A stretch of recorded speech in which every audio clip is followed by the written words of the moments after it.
Over the last few years, we've seen a huge uptick in fantasy romance. As someone who loves fantasy in all its different forms, whether they be books, anime, video games, or movies, watching the split between fantasy and fantasy romance has been fascinating. Where once fantasy was criticized for having female characters that only seemed to serve as side characters, often in the form as an accessory to or love interest for a male character, now we see the genre not only consistently turned to for those in the mood for a tension-filled love story, but also used as inspiration for other mediums and genres. Take, for instance, the recent success of the movie Anyone But You, or the constant chart-topping sales of books by Colleen Hoover. Even one might argue albums like Taylor Swift's Life of a Showgirl feels as though its acceptance from fans goes hand in hand with the rising popularity of love stories. While the infatuation with infatuation might be on the rise, there's one form of storytelling that seems to buck against the trend, providing a breath of fresh air to the approach of character relationships: anime. Certainly different kinds of stories deserve their time in the sun, and for those who love romance and fantasy romance,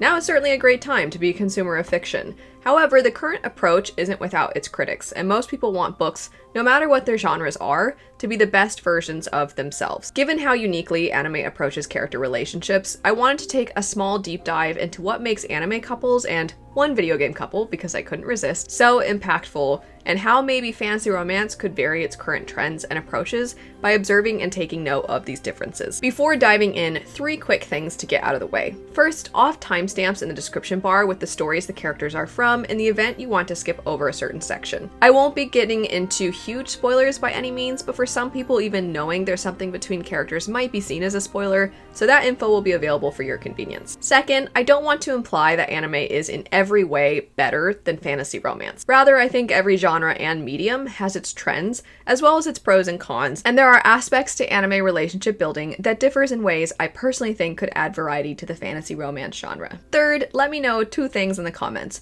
Who are some of your favorite couples in anime, and what do you personally think fantasy romance could learn from anime? All that said, let's jump in. The first couple we'll be looking at is Lloyd and Yor Forger from Spy Family. No other anime couple better fits the husbando and waifu concepts. Lloyd is highly capable, but sometimes actually incredibly stupid, comes across stoic, but is actually quite sensitive, and consistently does what he has to protect his, quote, mission, given he's a spy, but not so deep down. He also does it because he clearly cares about Yor and his adopted daughter, Anya. Yor is almost overly kind, yet has unparalleled strength, wants to care for others, but could benefit from someone wanting to be there for her, and tries to put others at ease despite being quite socially shy herself. If you're unfamiliar with Spy Family, it's not just character tropes that are on display, but the marriage of convenience trope as well. In any other scenario, these two would be a cliche, but because of how they're written, they end up becoming the gold standard for the tropes they represent. What's the difference then? Why does leaning into the tropes so hard work in this situation, yet in fantasy romance, people seem tired of this? A key distinction is in defining the very name of this chapter, the tropes are the point, and asking what the point is. In fantasy romance, from my observations, oftentimes the point is to use tropes as vehicles for developing the romance. In Spy Family, the tropes are almost satirical, so rather than the point being to find ways for Lloyd and Yor to be together, the point is actually the humor. It's both a subversion of expectations and a full embracing of them. And if Lloyd and Yor seem like perhaps they're developing feelings as a side effect of these scenarios, it's an added bonus. To illustrate this point further, we'll take the classic "we must pretend we love each other by kissing" scenario that almost always presents itself with the marriage of convenience trope. In a fantasy romance, this scene will play out by the characters reluctantly kissing in order to keep up appearances. However, in doing so, the scene will go from fake to passionate, or from stiff to tender, suddenly causing the characters to wonder. Every time they think back on the moment, because of course, they now can't get it out of their head, they'll tell themselves, it was nothing, they were just trying to keep up appearances, they don't actually feel anything for me. Contrast that to Spy Family. Because the creator is using every tool at his disposal, he does in fact have a version of this exact scenario occur.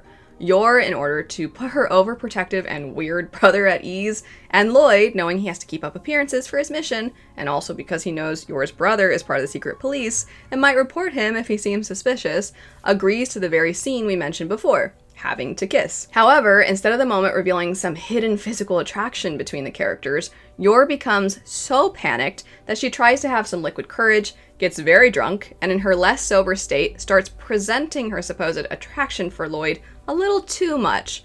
Yuri, her brother, so disturbed by this, also gets drunk, leading him and Yor to start arguing and fighting.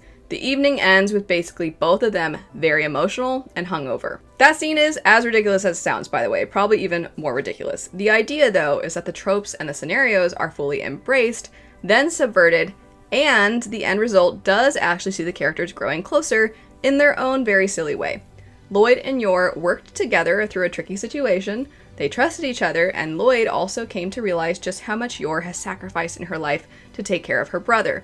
So even though their bond is strange and he doesn't really get it, he respects Yor more through the encounter. This reveals something else as well. Physical intimacy in stories can play its own role, but something people wish they had more of were characters growing to have a deep bond with one another, as that's actually what feels more genuine to the kind of love they experience in life. It's not that the first scenario can't also have other moments in the story where bonds form, but when so much emphasis is placed on showing love through physical intimacy rather than actual relationship building, it can lead to these things feeling interchangeable, and can also result in the characters themselves feeling like empty vessels just waiting to feel passion, rather than feeling like real human beings capable of complex thoughts. A quick test, if you will, then.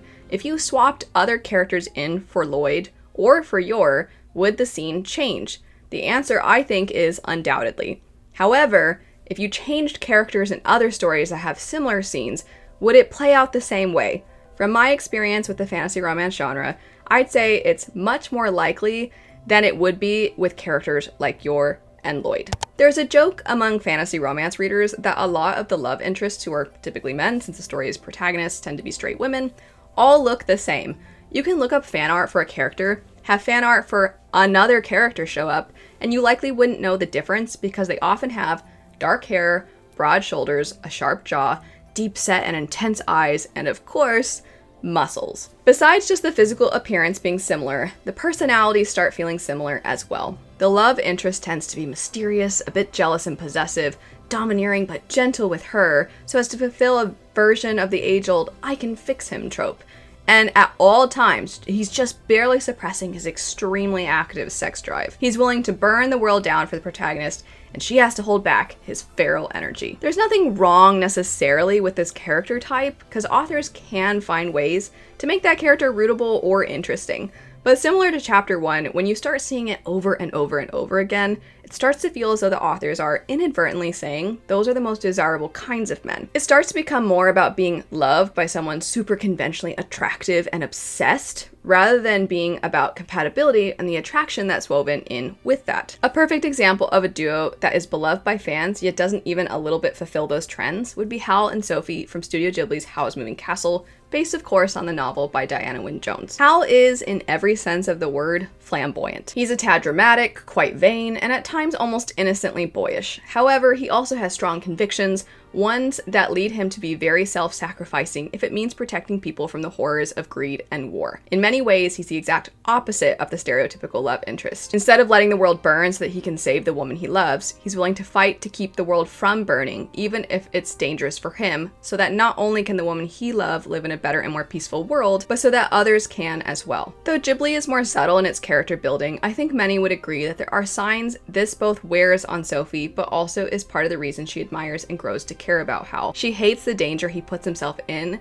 but given what a caring person she is, it also is something she's willing to fight for. She doesn't have the power to make changes in obviously big ways, but through her compassion, she's able to care for others in ways that are seemingly small, but are truthfully still very significant. In simple terms, Howl has the power to stop wars, and Sophie's firm but kind hand has the power to keep them from occurring in the first place. When the stakes are raised then, you can't help but hope conflict ends, because even though you want these two to have their happily ever after, you know they are just two people in a sea of others going through something similar. People want to be able to sit and enjoy nature together, to eat good food and laugh with friends and family. War keeps that from Howl and Sophie, and it keeps it from others as well. The little parts of their personalities, like Howl's flamboyance or Sophie's insecurities, make them feel like individuals, yet the story makes you feel like their love represents 1,000 different love stories. It's beautiful and darling and extremely sweet. And sure, Howl could have been uber muscly growly man, but is that the kind of person that Sophie as her own unique person would have been compatible with?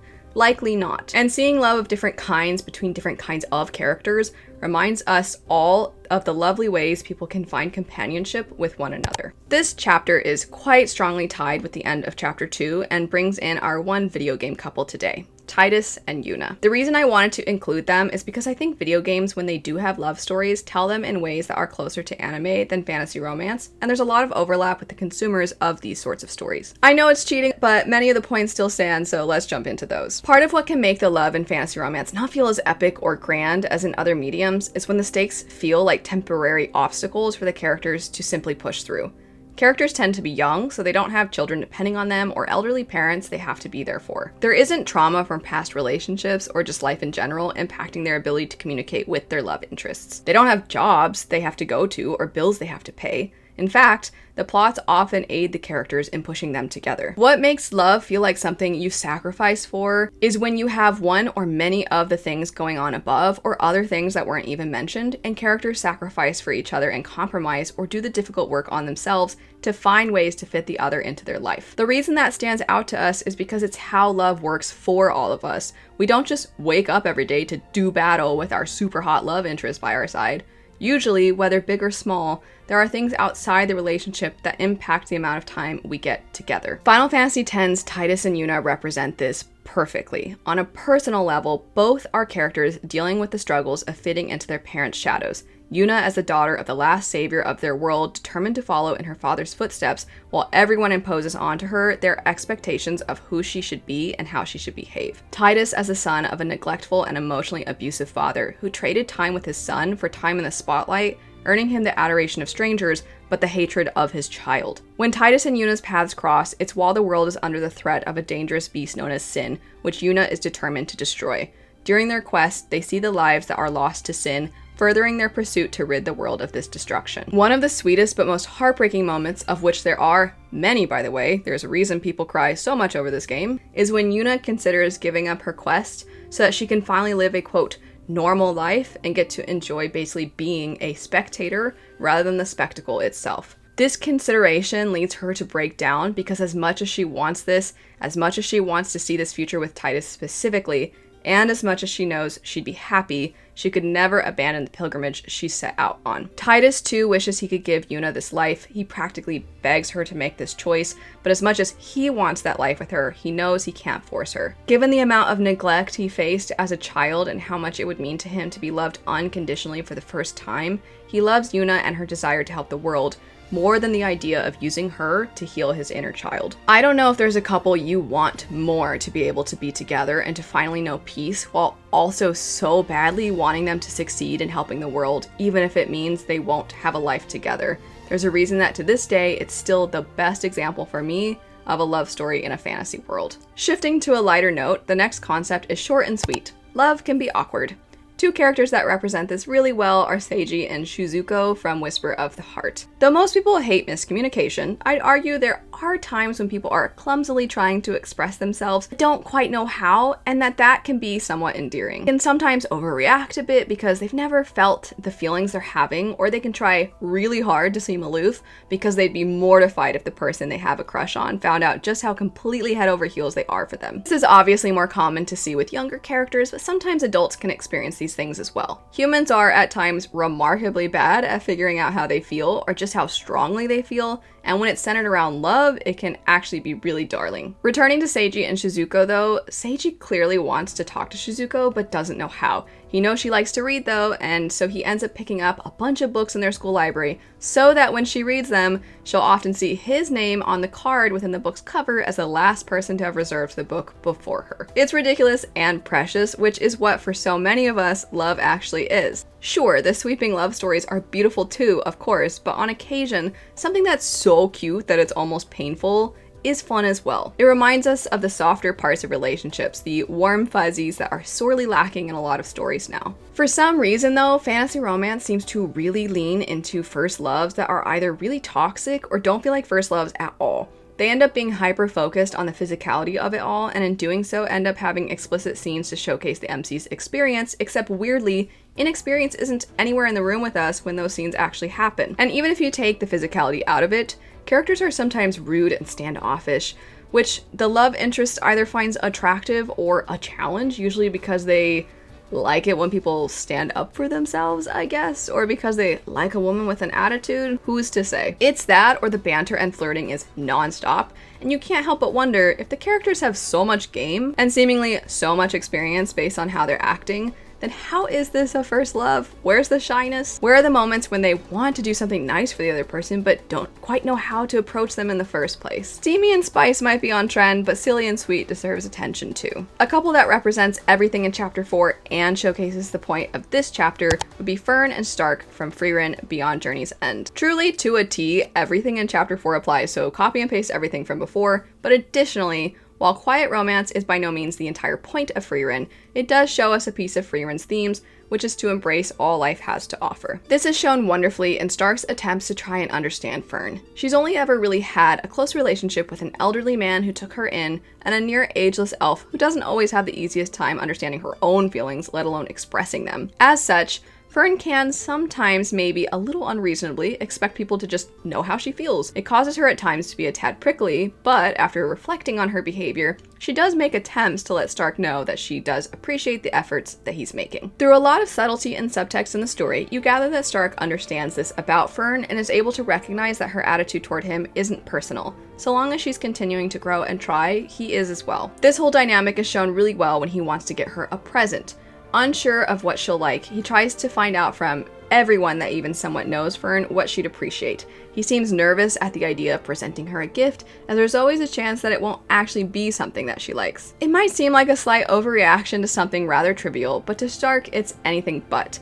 The moment might be small, but what it means isn't. He truly is trying to not only be a good friend to Fern, but to show her he cares and that he sees her as a person, and that person he sees is someone he'd not only like to get to know better, but that he would like to make happy. It's exceptionally charming, and given that the older characters in the story are watching all this unfold, it invites you as the viewer to almost sit alongside them while fondly reflecting on a time in your life when you experience that same thing. With how much Frieren's theming is centered around appreciating both the past and the present, it's a perfect way to not only show a part of a romantic relationship, but part of the joys in life as well. The last couple for today would be Roy Mustang and Riza Hawkeye from Fullmetal Alchemist. These two are one of the most iconic duos in all of anime and manga, while also being a couple that is never 100% definitively shown to be romantically involved. Yet despite that, not only are they among many people's favorite couples, they also showcase something we desperately need more of, which are characters who are awesome in their own right, and awesome together. Fantasy romance is not alone in utilizing the concept of I found my other half. We see so often across genres, characters say things like, "You're my missing person. You're what was missing in my life. All my life, I've been waiting for you." We understand the sentiment. Love is great, compatibility is great. However, all of that can further the idea that a person's life isn't meaningful or that the person themselves isn't whole unless they find someone to spend their life with. And on a story level, it can also create boring characters. In a lot of these chapters, we've discussed characters that work well together, but at no point were these characters ever empty and awful up until the love interest came along. Rather, each individual within the duo has their own personalities, their own likes and interests, their own trauma, their own worldviews, etc. That's very different from reader insert style characters, who exist to be loved by someone who comes off as almost comically perfect or perfectly compatible. But compatibility doesn't read the same when there's nothing to fit into. Reader inserts are not specific to fantasy romance or romance, though. We began by noting that at one time, before fantasy romance formally split from fantasy, the genre was criticized for having women feel like random support systems for the hero of the story, who oftentimes wasn't really that exceptional. They just kept being told they were, and for plot reasons, not only did a woman love them, but they'd also go on to become king, or get amazing powers, or defeat the big bad, despite never really doing a whole lot of anything. And while these sorts of stories can be fun for people to get lost in and imagine themselves existing within, there absolutely needs to be more time given to characters that are written incredibly, and that you can't help but love when they come together. Cue Roy and Riza. He's the charismatic state alchemist determined to enact change from the inside of a corrupt system. She's the quiet and principled sharpshooter who has his back. Both have seen the horrors of war, and both in their own ways know that while their side won, it doesn't change that they were the aggressors. So they don't just stand by each other as they work toward the future, but they help keep each other going when the bloodshed of their pasts threaten to bring them down. Sometimes you can give us nothing in the way of physical intimacy, yet it's still clear through the little things that the couple clearly cares about each other. Fantasy romance has and is doing a lot of things that are resonating with readers. It's also gotten a lot of people back into reading and presented the fantasy genre in a way they didn't realize was possible. But given how new the genre is, right now it's still finding its footing, and as I often say, it can't really start to break away from the tropes and trends the genre is known for until it's established certain tropes and trends as commonplace. I definitely think we're officially getting to that point though, and I'm hopeful for fans of the genre moving forward that more and more different kinds of stories will be told. If that comes to be, I think there's a lot within anime and how it handles character relationships that fantasy romance can take note of. And a reminder, let me know who your favorite anime or manga couple is, and what do you personally think the genre can learn from anime. Also, feel free to let me know if there are other deep dive style videos you'd like me to do. I'm always open to the idea. Thanks so much for watching, have a great rest of your day, and I'll chat with you later.